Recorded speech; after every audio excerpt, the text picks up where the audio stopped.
Hello friends, ఎలా ఉన్నారు? ఇవాళ ఇంట్లోనే రెస్టారెంట్ స్టైల్ మొగలాయి బిర్యానీ ఎలా చేసుకోవాలో చూద్దామా? ఇప్పుడే తెచ్చుకున్న ఫ్రెష్ చికెన్ని పసుపు, ఉప్పు, నిమ్మకాయ వేసి బాగా కలిపి కడిగి పక్కన పెట్టుకోవాలి. దాంట్లోనే అల్లం వెల్లుల్లి పేస్ట్, పసుపు, కారం, ఉప్పు, కొంచెం నిమ్మకాయ పిండి మ్యారినేట్ చేసి ఉంచుకోవాలి.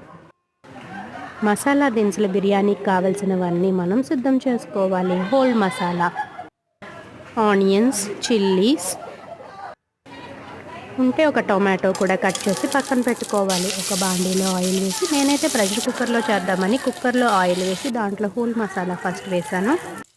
అవి బాగా వేగిన తర్వాత దాంట్లోనే ఉల్లిపాయలు, పచ్చిమిరపకాయలు వేసేసి మొగలాయి బిర్యానీకి కావాల్సినట్టు స్పెషల్ అట్రాక్షన్గా 2 ఎగ్స్ అయితే స్క్రాంబుల్ చేసి అందులో వేసేసా.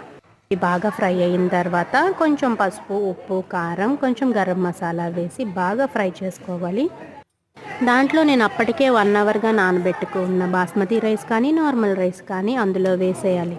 నేను 1:2 క్వాంటిటీలో రైస్ విత్ వాటర్ వేసాను. మీరు ఇంకొంచెం తక్కువ కావాలన్నా వేసుకోవచ్చు. ఒక 2 విజిల్స్ వరకు ఉంచి మూత తీసి ప్రెషర్ పోయిన తర్వాత కలుపుకుంటే వేడి వేడి Mughlai biryani with chicken ready. Taste అయితే చాలా బాగుంది. ఇటువంటి మోర్ ఫుడ్ వీడియోస్ కోసం do like, share and subscribe to ట్రిఫియా వ్లాగ్స్.